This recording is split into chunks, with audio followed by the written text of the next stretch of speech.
today we're going to be covering pleural disorders.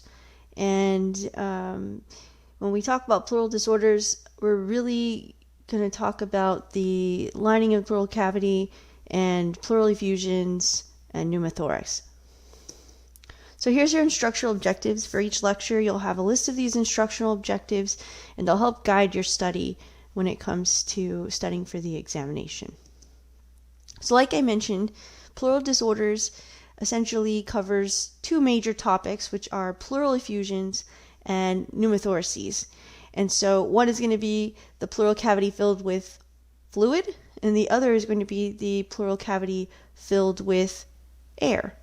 And so we'll go through these individually, and we'll talk about them, and hopefully by the end of this lecture you'll be able to understand the process, signs and symptoms, how we diagnose and treat these conditions. So we're going to start with pleural effusion, and we can't really cover pleural effusion unless we cover the anatomy. So we'll start with the pleural anatomy. What is the pleura? Well, the pleura is this thin lining around the lungs, and there's really two layers of it. The more external layer is going to be the parietal pleura, which hugs the thoracic wall, and the visceral pleura, which hugs the viscera, which are the lungs. And between those two layers, the visceral and parietal pleura, is the pleural space.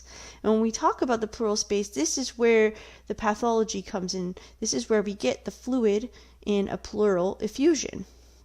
Effusion meaning fluid kind of where it doesn't belong. Now, naturally, in the body, between the visceral and parietal pleura, we actually do have a little bit of fluid.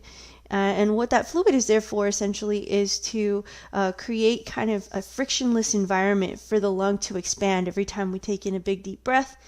The visceral pleura and the parietal pleura kind of rub on each other, and that causes a little bit of friction. So when you have fluid in there, it helps provide lubrication, so there's minimal friction that occurs between the two layers. So that's kind of normal pleural anatomy. So what is a pleural effusion? Well, a pleural effusion is essentially liquid that fills the space between the two. So fluid accumulation in the pleural space, and this is pathologic fluid accumulation. And it's usually caused by one of the following mechanisms, generally speaking: increased drainage of the fluid into the pleural space, increased production of fluid by cells, or decreased drainage of the fluid by lymphatics. So we'll talk about this a little more in depth. And so the way that I like to approach it or look at it is that we have essentially 5 big types of pleural effusions. For the focus of this lecture, we'll mainly differentiate between transudative and exudative effusions. But it's good to know in your text there are essentially 5 types of pleural effusion. The first type of pleural effusion is called a transudative effusion. And just at a bird's eye view, this is going to be due to one of two things. 1, an increased hydrostatic pressure, or 2, a decreased oncotic pressure. And I have a slide coming up where I will differentiate this for you. When we think about transudative effusions, the main one that comes to mind is CHF. So usually transudative effusions are more of a systemic type process, CHF, cirrhosis, whereas exudative effusions are due to increased production of fluid due to an abnormal capillary permeability. So I have a slide that shows an image. I think we'll be able to differentiate between these two a lot easier in that slide. Another type of pleural effusion is decreased lymphatic clearance. So within the lining, the pleural lining, most of the fluid gets drained out of there through the lymphatic system. So if we have a blockage or some sort of dysfunction of the lymphatic clearance, you actually get buildup in there, and that can be called, technically it's exudative, but it can also be referred to as a chylothorax, which is this gross kind of milky buildup within the pleural space. If you do, you can Google chylothorax. We won't really go much into depth on that. Another type of pleural effusion is an empyema. An empyema is essentially an infection within the pleural space, but it's this kind of more thick, gel-like disgustingness that accumulates between the visceral and parietal pleura, and these can be loculated where they kind of build little walls off, and they can be quite difficult to treat and drain. So it differentiates itself from other types of exudative effusions. And lastly, we have a hemothorax, and as the name suggests, heme being blood, is essentially bleeding that occurs into the pleural space, whether via trauma or erosion into a vessel. And we're not really going to go into much depth on a hemothorax. So like I mentioned before, the two major types of pleural effusion that are typically discussed or traditionally discussed are transudative effusions and exudative effusions. So by the end of this lecture, we should be able to kind of compare and contrast the two, understand a little bit of patho behind it, and be able to differentiate what the major causes are of each of them. So when we talk about transudative effusions, there's two ways that we can get a transudative effusion. The first is by elevated capillary pressure, and the second is by decreased plasma oncotic pressure. And the next slide is the little diagram I was talking about. When we talk about increased capillary pressure, increased pressure, tend to think of CHF, where you have fluid overload, kind of backs up, increase the pressure system in the lungs, and you get driving out of fluid, driving out the vessel and into the interstitium and into the pleural space. Whereas decreased oncotic pressure is going to be where you have less protein in the blood. And so as we know, in homeostasis, osmosis takes place to try to create a balance between the protein. So when we have less protein in the blood, water escapes from the vessel to help balance that protein. So that's decreased oncotic pressure. When we talk about exudative effusions are more in line with inflammatory type or infectious type conditions. And so what happens in this is that you get increased permeability of the pleural surface. And what that does is it essentially creates leaky capillary beds and increased permeability. So you get fluid and protein that escapes from the vessels into the interstitium and into the pleural space. And that's usually due to damage or inflammation of the membranes and vasculature. So here's that picture I've been talking about for a while. As we know, normal, you got proteins floating around within a vessel, and you got kind of a normal pressure and a normal osmotic pressure. So everything's in equilibrium here. When we have transudative, we said it can be due to two different things. One, increased hydrostatic pressure. Two, decreased oncotic pressure. So when we talk about increased hydrostatic pressure, like in CHF, we have excess fluid within the vessels, and that increased pressure drives fluid out and leaks fluid out into the interstitium, out of the vessels. Okay, that's increased hydrostatic pressure. Now, we said decreased oncotic pressure, as in liver disease or cirrhosis of the liver. We have decreased amount of protein within the vessel. So you can see there's obviously less protein in this model than in this model. And what happens is to create an equal environment, fluid escapes so that there's a greater concentration of protein in here in the vessel. So that's a decreased oncotic pressure, and those are the two types of transudative pleural effusions. Now, when we talk about exudative, we said is usually due to some sort of inflammation or infection, and essentially what the damage is via inflammation is you get vasodilation, you get stasis, and you get increased endothelial spaces. So between the layers of cells here, you have these gaps that form. They become very leaky, and so in this situation, in exudate, you get leakage of fluid and protein that escapes through those gaps between the capillaries.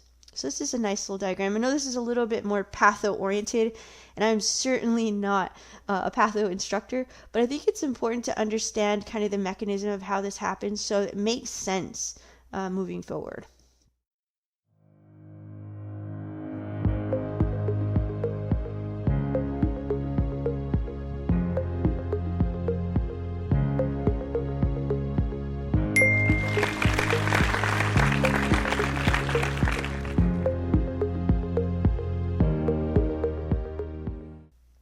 So When we talk generally about the causes of pleural effusions, CHF by far is the most common cause of a transudative effusion. And I know we just covered it in the cardio module. We're kind of touching on it again because it is a major cause of a pleural effusion. And when we talk about exudative causes, usually they're more kind of one-time kind of things like infections or things.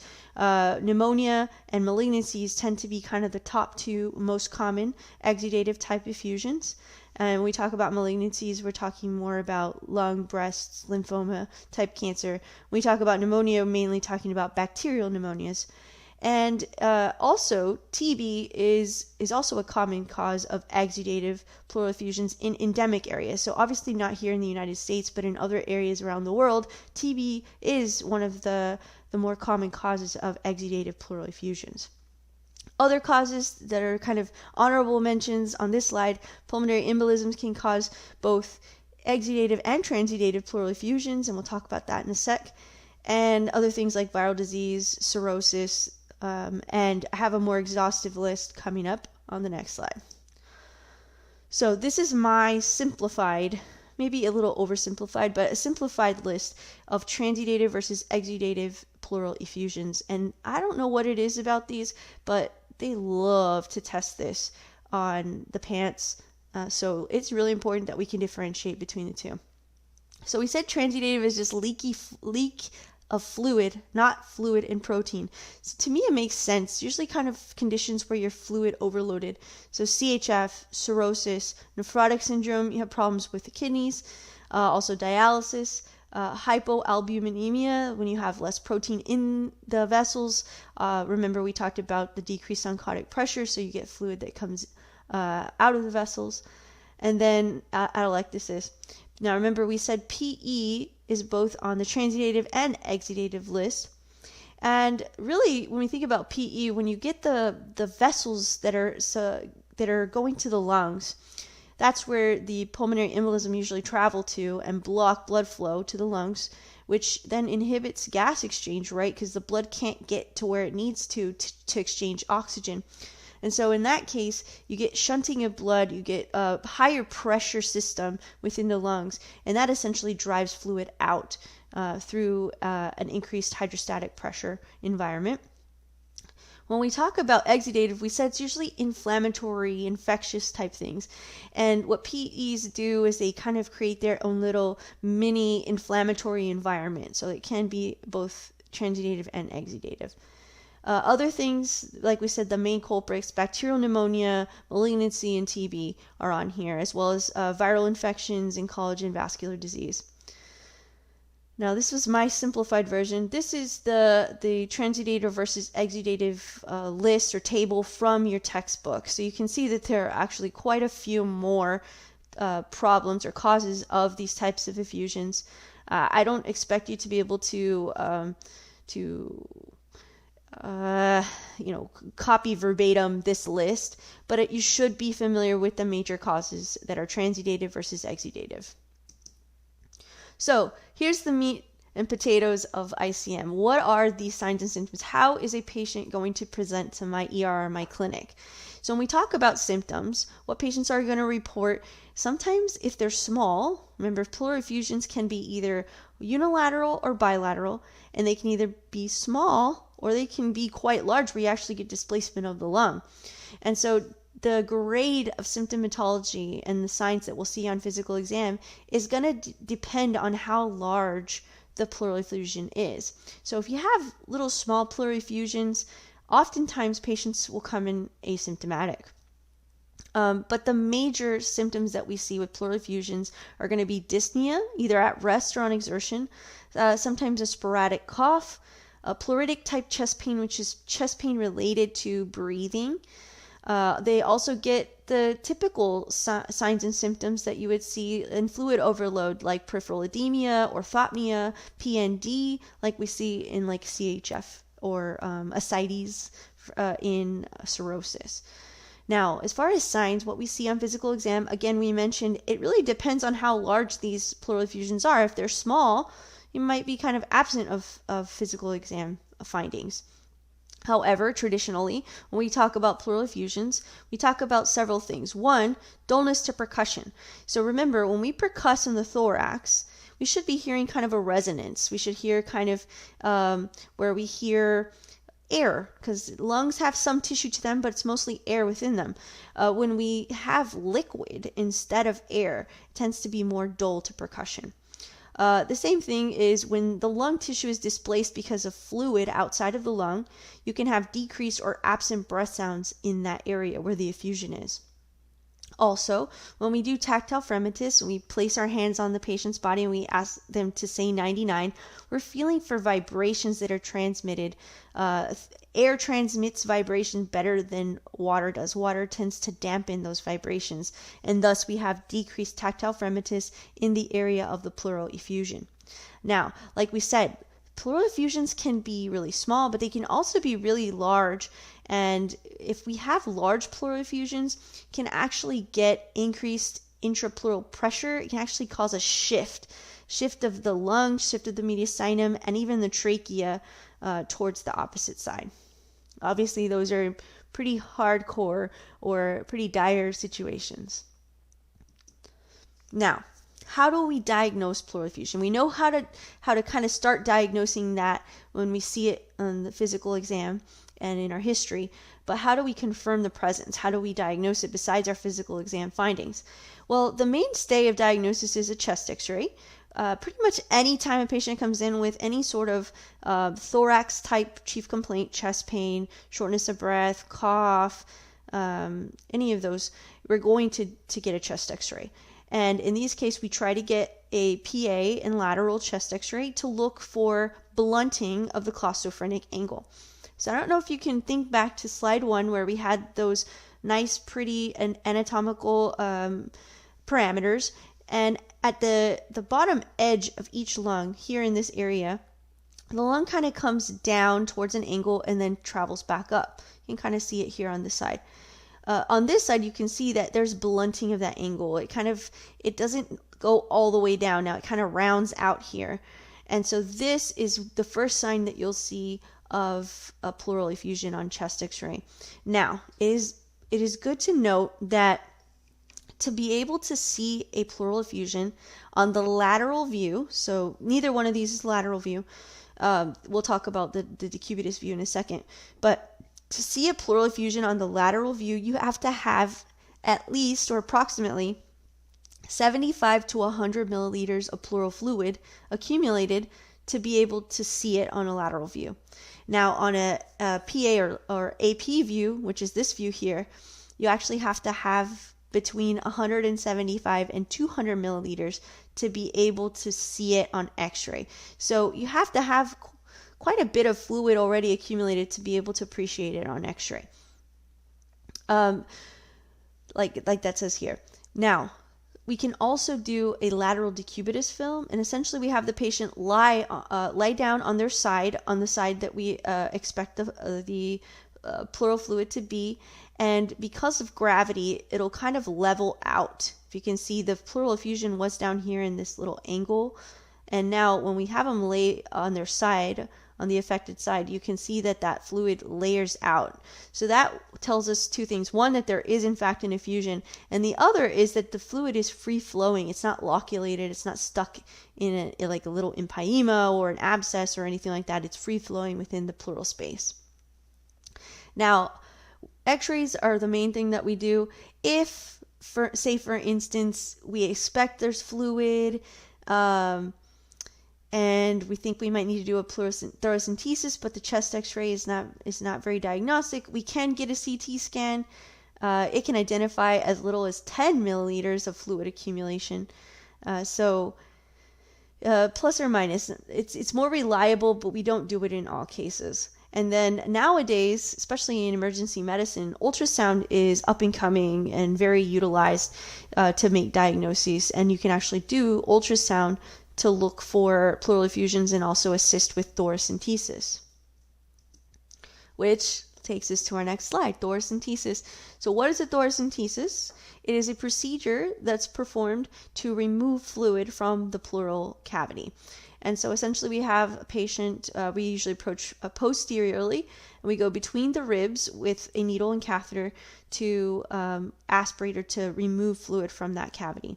Now, it should be performed. It can be both diagnostic and therapeutic. It's very helpful to get the fluid out to help diagnose it, help make the diagnosis if the etiology isn't obvious. It should be performed whenever there's a new pleural effusion and no apparent cause. This is for diagnostic purposes.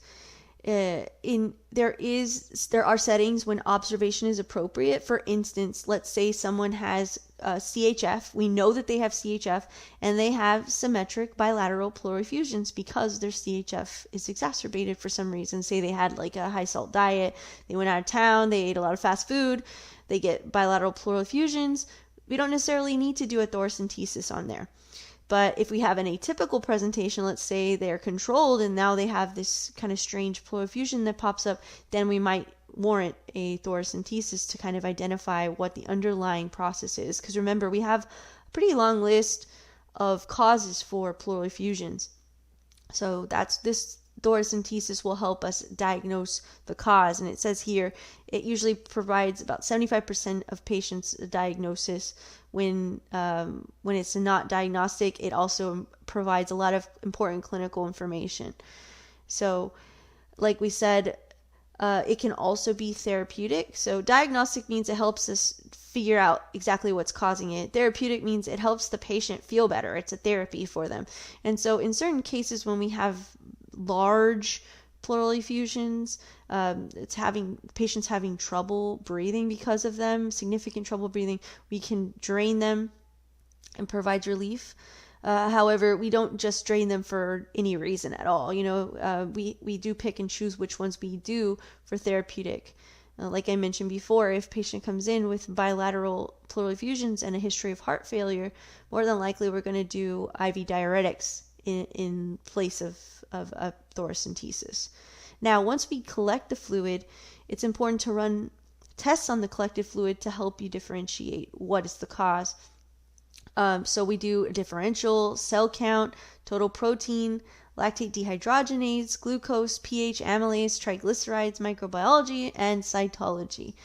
And so, say for instance, this is really helpful in diagnosing because say for instance we see an increased amylase, then we would think maybe an esophageal rupture, pancreatitis, perhaps malignancy.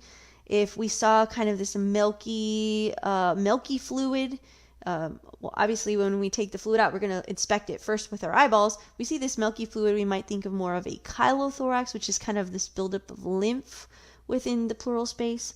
If we see frankly purulent fluid, like essentially pus, we can think a empyema. If we see a diffusely bloody pleural fluid, then we might think of maybe a malignancy or hemothorax. So it really is important to kind of run these tests to help us diagnose the patient. So once we get the pleural fluid out, we do our thoracentesis. We're looking for a certain set of criteria to help us differentiate whether it is a transudative or exudative pleural effusion. So the traditional set of criteria that we look at are termed Light's criteria, and I have a slide dedicated to that. That is the traditional or kind of historic set of criteria that we look at. It's very highly tested, so we will go over it in depth on the next slide. Some of the more newer, I don't think that's a thing, but some of the newer ways to diagnose this without requiring sampling of serum would be the 2 test and the 3 test. And essentially it's called the 2 test because you get 2 things. You do the pleural fluid cholesterol, it has to be greater than 45. And you also look at the pleural fluid LD, which is greater than 0.45 times the upper limit of normal. Okay, so those are the 2 that create the 2 test. And if those are positive, it's an exudative pleural effusion. And the 3 test essentially takes those 2 of the 2 tests and adds the pleural fluid protein. And so remember, like we said, exudative pleural effusions have protein. They're protein dense fluid.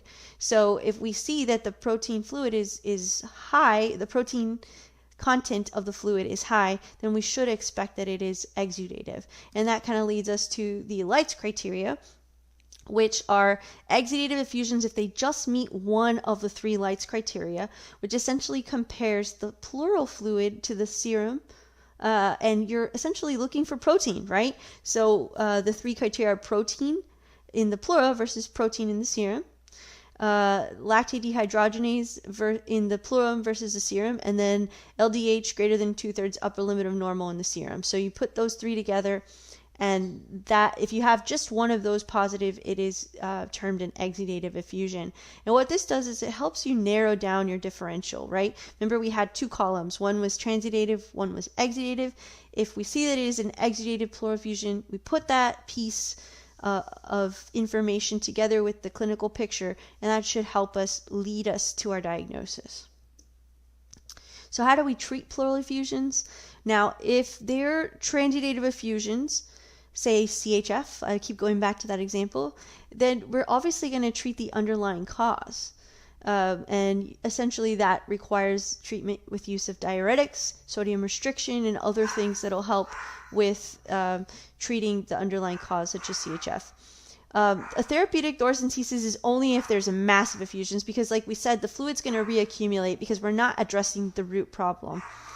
Exudative effusions, you're going to also treat the underlying disease, but it's usually tailored to what exactly is causing it. So if it's infectious, if it's TB, we have to treat the TB. If it's pneumonia, we have to treat the pneumonia. And when we talk about effusions related to pneumonia, we tend to refer to them as parapneumonic effusions, which is a pleural effusion in the presence of pneumonia.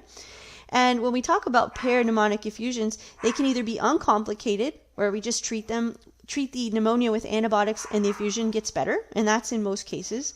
But sometimes we can actually have complicated effusions, or even empyemas that we talked about, which are those grossly pussy pleural effusions, which are essentially like pus. They form all these little loculations, which are these little kind of pouches of pus that form.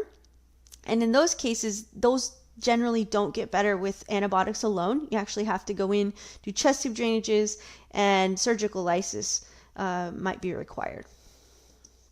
So I love bed comic. I like images that kind of help me put all the pieces together and have this mental image when I'm thinking about them. And on the left side here, we have transudative. We said the 2 causes: increased hydrostatic pressure, decreased plasma oncotic pressure. These are the major causes. This is kind of what happens, and it causes pleural effusion. We go to the right side. This is exudative, more inflammation, capillary permeability is increased, and we see the major causes here, and kind of how the protein and fluid leaks out of the vessels. So I really like this.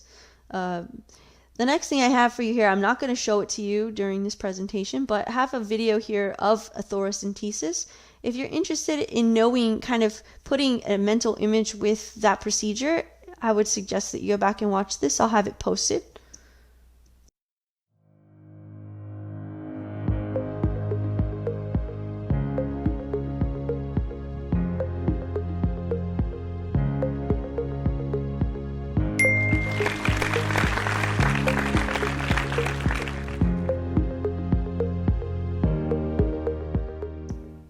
And that's pretty much it for the pleural effusion. So if we were in class, I would say, does anybody have any questions? Right now, don't really have the opportunity, but if you do, feel free to shoot me an email. So next we're going to cover pneumothorax. And pneumothorax, in layman's terms, is what we term a collapsed lung. Okay, and when we go back to our anatomy, I think it's important to mention that there is generally a little bit of fluid between the 2 layers, like this, and they're pretty tightly close to each other. The lung doesn't deflate too much in between inspiration and expiration. So what happens when we have a pleural or a pneumothorax is there's a breach, and air escapes either from the lung or in from the chest cavity, and causes a change in pressure, which then causes the lung to collapse and have difficulty. Essentially, it recoils back to more than the neutral position, and it cannot inflate. And so we see air where lungs should be.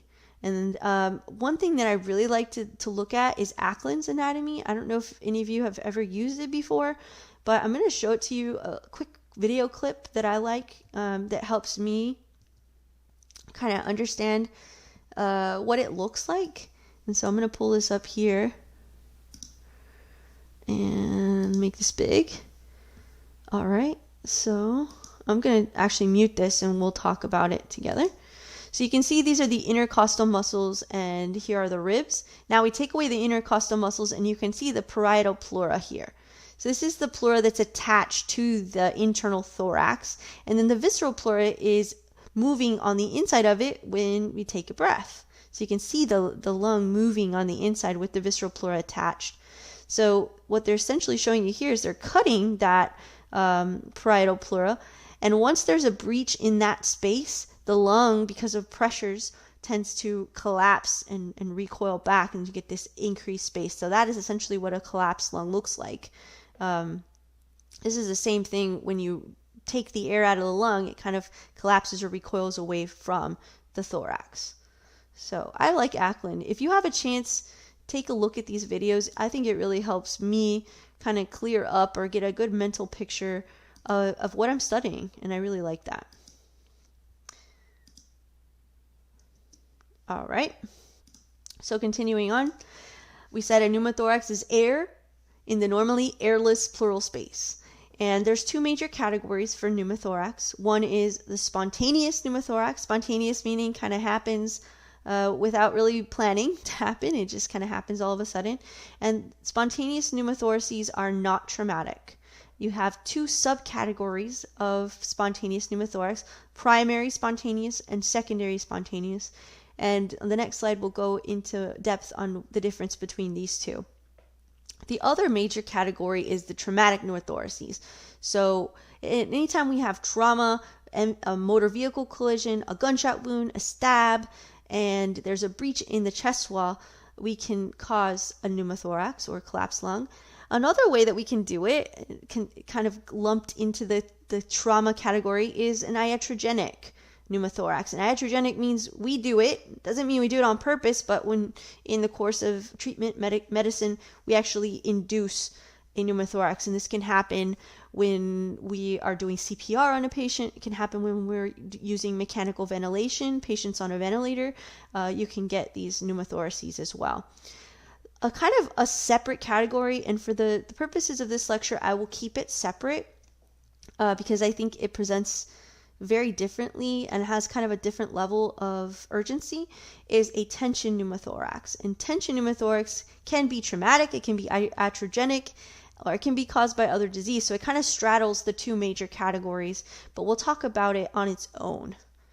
When we look at this chest x-ray, I'm sure you're learning in radiology how to approach reading a chest x-ray, but this is a pretty obvious pneumothorax right here. You can see that in a normal lung, it has all these little lung markings. All these little markings are normal. They're the vessels and airways within the lungs here.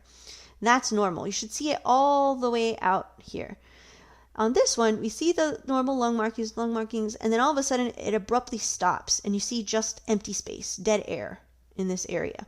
And on this one, it makes pretty easy. You can actually see the line of the lung as it's recoiled back a bit. So that's a pretty significant pneumothorax here. So remember, we said there are two main categories, traumatic and spontaneous. These are the spontaneous pneumothoraces. That means they just kind of happen. You know, we don't necessarily expect them to happen, but they happen. And so a primary or simple pneumothorax is really that. It is completely spontaneous. There's really no underlying lung disease whatsoever. It's in a healthy individual. And the patho or the physiologic process behind it is you get these subpleural bleb. A little bleb is this kind of like a little blister or air-filled sac on the lung. And it's usually at the apex of the lung, the top part up here at the top.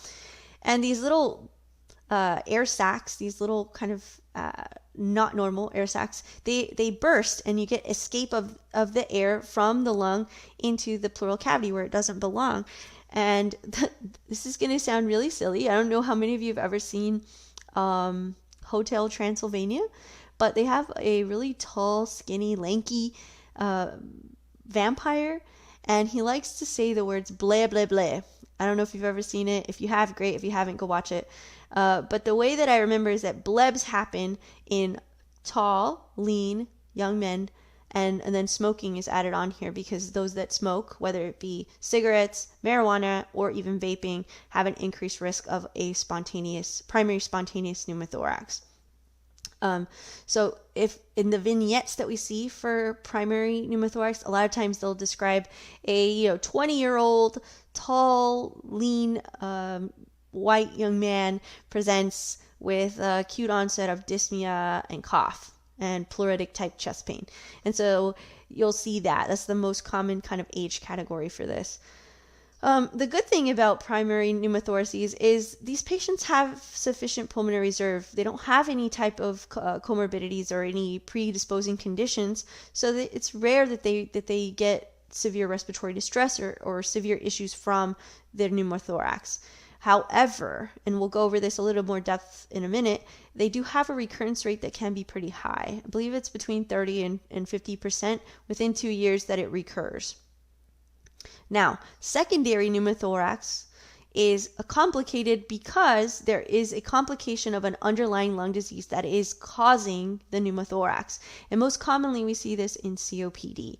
Other things, you can get it in asthma, interstitial lung disease, pneumoconiosis, neoplasms, cystic fibrosis, TB, pretty much any lung disease that is the precursor or predisposing condition that is the cause of the pneumothorax is considered a secondary or complicated pneumothorax. And these, of course, patients present more sick, right? Because they have lack of pulmonary reserve. Their lungs aren't working as well at baseline. So you throw in the wrench of a collapsed lung on top of pre-existing pulmonary conditions, and of course it's more life-threatening. Patients tend to have worse outcomes because of it. So how do patients present with a pneumothorax? Well, generally speaking, the two things that we tend to see most often are going to be a same-sided chest pain. So if I have a right collapsed lung, I'm going to have pleuritic type chest pain on the right side. It's usually sudden in onset, and you get shortness of breath associated, plus or minus cough. Sometimes we see cough. If, like, say for instance, an attention pneumothorax, you can actually have kind of life-threatening respiratory failure, underlying disease, can also cause kind of this life-threatening respiratory failure. If you have, like, say really bad COPD and you collapse a lung, patients can present pretty sick. So just keep that in mind as well. But generally speaking, it's going to be these main symptoms. What do we see on physical exam? Well, for a young healthy male with a small primary spontaneous pneumothorax, we might really see pretty minimal physical exam findings, maybe just some mild tachycardia. However, traditionally, as we saw with pleural effusions, there's a traditional set of physical exam findings that we associate with pneumothorax. The first is decreased breath sounds. So if you can imagine, the lung is usually kind of hugging, when it expands, kind of hugs the underside of the thorax. And so when you put your stethoscope on it, your stethoscope is close to the lung. But if the lung is recoiled back because there's air in that space, you're going to have decreased or even absent breath sounds over the affected side. Also, because lung tissue kind of dampens some of the resonance in percussion, because you have decreased lung tissue close to the surface of the thorax, you'll actually get hyperresonance. You have more air than tissue because the tissue is getting recoiled back, so you'll get hyperresonance to percussion. You'll also have decreased or absent tactile fremitus because the tissue can't transmit those vibrations. Same thing with decreased movement of the chest. If the lung is recoiled and not inflating, you can actually have decreased movement of that side of the chest. And of course, in more significant pneumothoraces, you can have a mediastinal shift.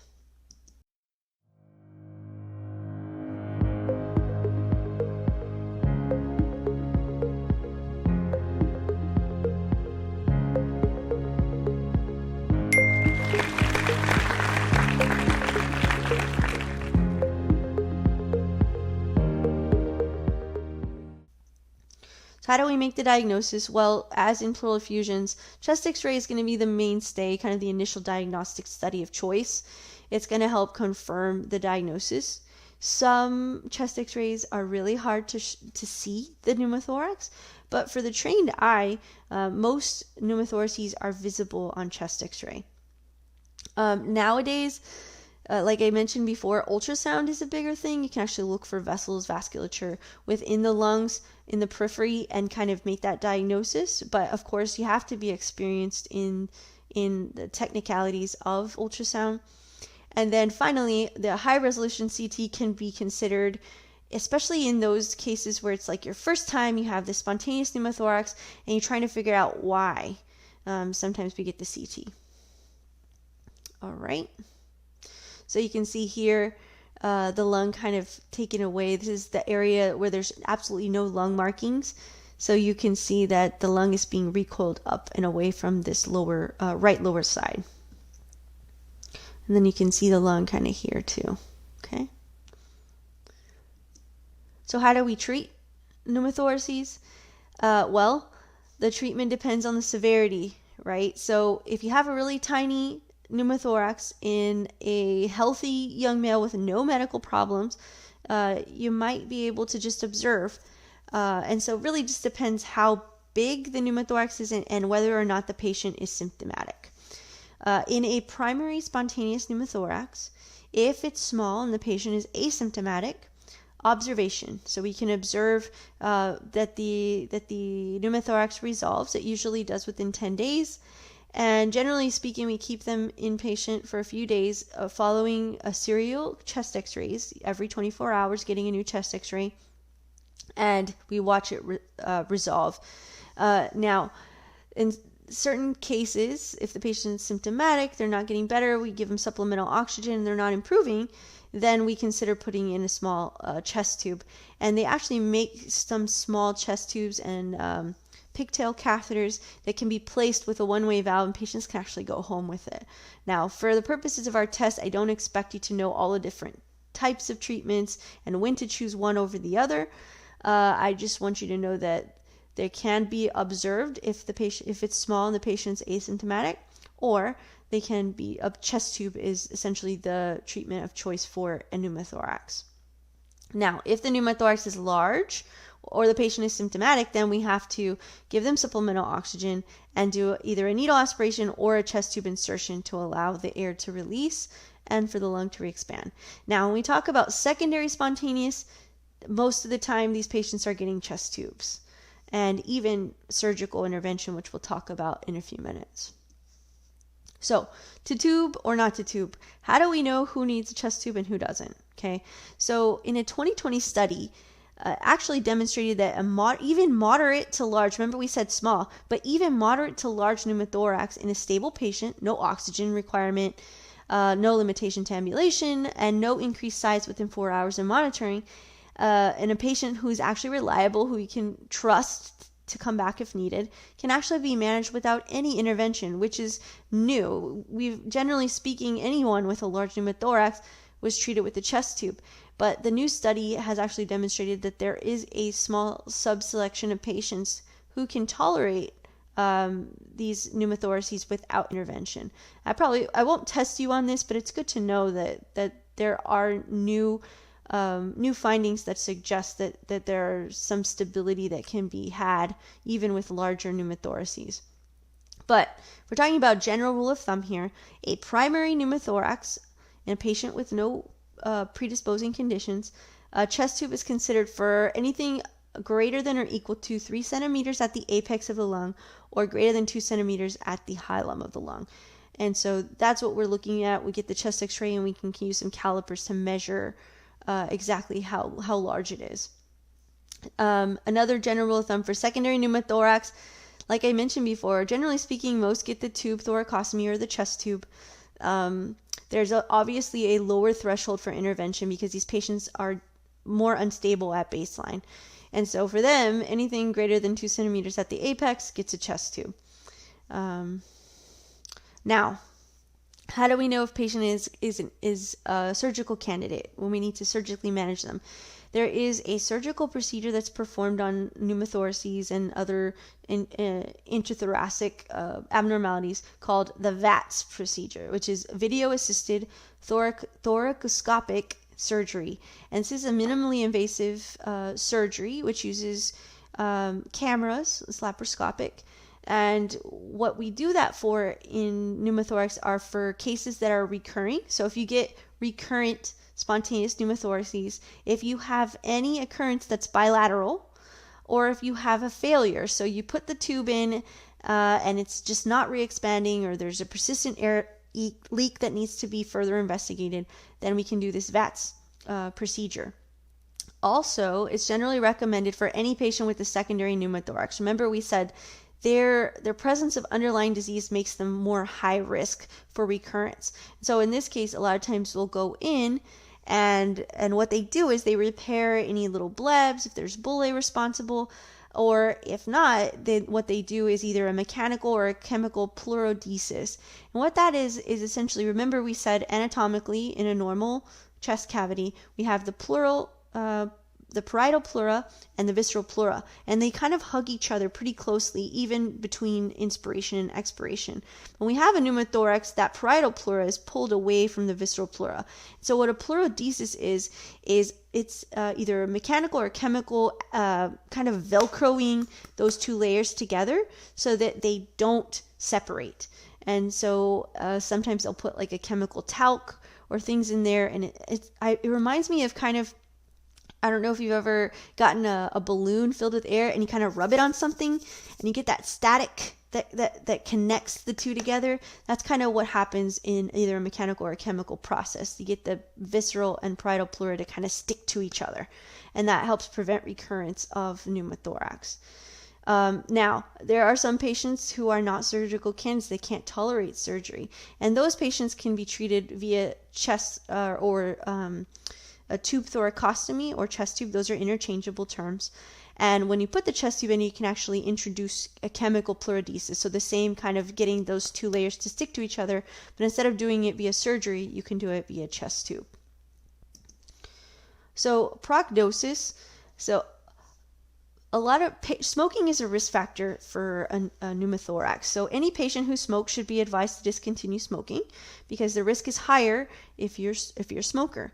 Like we mentioned before, there's an average of about 30% with spontaneous pneumothorax that experience recurrence either after observation or even when they have the tube thoracostomy after their first episode. So that's important to let your patient know that there is the likelihood or possibility of recurrence. After the VATS procedure, after surgical therapy, it's actually less frequent to get recurrence, but it still can happen. Secondary pneumothorax has up to 50% likelihood of recurrence, and that's why we generally elect to do the VATS procedure and pleurodesis, especially if surgical intervention is not undertaken. That's why we tend to do it. So that's essentially the spontaneous pneumothorax. Lastly, we have the tension pneumothorax. And a tension pneumothorax is an accumulation of air, same thing, in the wrong space. We get air there. But the problem with a tension pneumothorax is essentially that space creates this kind of one-way valve that air can come in, but it can't escape out. And so it accumulates within the pleural cavity, and it keeps pushing on the lung, pushing it away, till it ends up shifting everything, including the mediastinum and the trachea, away from the pneumothorax. And this is usually in either a chest wall insult, like a stab or a gunshot wound. It can be introduced when we do mechanical ventilation, CPR, and the way I kind of think of it is if you have a breach out here, it's kind of like those little valves that you have on the floaties, like that you go swimming with. And so you can get air in, but the valve prevents the air from escaping back out. And so you just get this buildup, this increased pressure within the pleural space, and it keeps collapsing the lung and shifting the mediastinum away from that side. So obviously, a tension pneumothorax is much higher acuity, more lights and sirens, emergency-like than the traditional spontaneous pneumothorax. So like I mentioned before, causes can be mechanical ventilation, CPR, lung infections, and then penetrating trauma. And so you can tell on this x-ray that the tension pneumothorax is on this side. So everything's getting shifted away from that. And you can see all this air that's collected here. The lung is literally collapsed here. And you can see the moving of the mediastinum away from the midline, which then would cause tracheal deviation. It actually puts a lot of pressure on the heart and all the vessels because it's constricting it, and that decreases cardiac output. Patients become hypotensive, and it's really a life-threatening emergency. Hence the little siren here, or the light. So what do patients present with? Well, they present with difficulty breathing, hypotension, because like I mentioned, cardiac filling is impaired, cardiac output is impaired. They get tachycardic, they get distended neck veins, and they get shifting of the trachea away from the side of the pneumothorax. They also, obviously, just like in regular pneumothorax, have decreased or absent breath sounds on the affected side. And I don't know if I would have time to percuss during this life-threatening tension pneumothorax situation, but if you were to percuss, you would expect to find hyperresonance to percussion. So like I mentioned, it's a medical emergency. You should diagnose this by clinical findings. By your quick history and quick physical exam skills, you should be able to make this diagnosis without delay. You should not have to obtain a chest x-ray. It takes time to get an x-ray, and in that time the patient can crash. So generally speaking, on examinations, they tend to ask, what is the initial treatment of choice? And they'll put chest x-ray. Well, it's not chest x-ray. It's actually an immediate needle decompression at the midclavicular line, second intercostal space. So you essentially get a needle with a catheter on it, a large bore needle, and you find your anatomical landmarks, hence the importance of knowing your anatomy. And you actually put the needle in, and you leave the catheter in, and the lung and the pressure is equalized, and the lung is able to reinflate. And then after you do that, that's the life-saving measure. Then you'll follow with the tube thoracostomy or chest tube placement. So here is the med comic for tension pneumothorax. Like I said, I really like them. Puts all those pieces together, what you'd hear, what you'd see. Why isn't the chest tube in yet? Right, because we got to do that quickly. Tells you how to put it in, how to put the needle decompression in, and then follow with the chest tube. So this, we can't watch it on here. It's really cool. Go back and watch it after this lecture. But essentially you get to see the needle being decompressing the thorax. You can see the lung reinflate. It's really pretty cool. And then this one is another video. You can watch it on your own time, but this person actually has a pneumothorax with a little bit of tracheal shift, and they're presenting to the clinic or hospital somewhere in another country, and you can watch kind of the physical exam findings and look at the x-ray of this patient.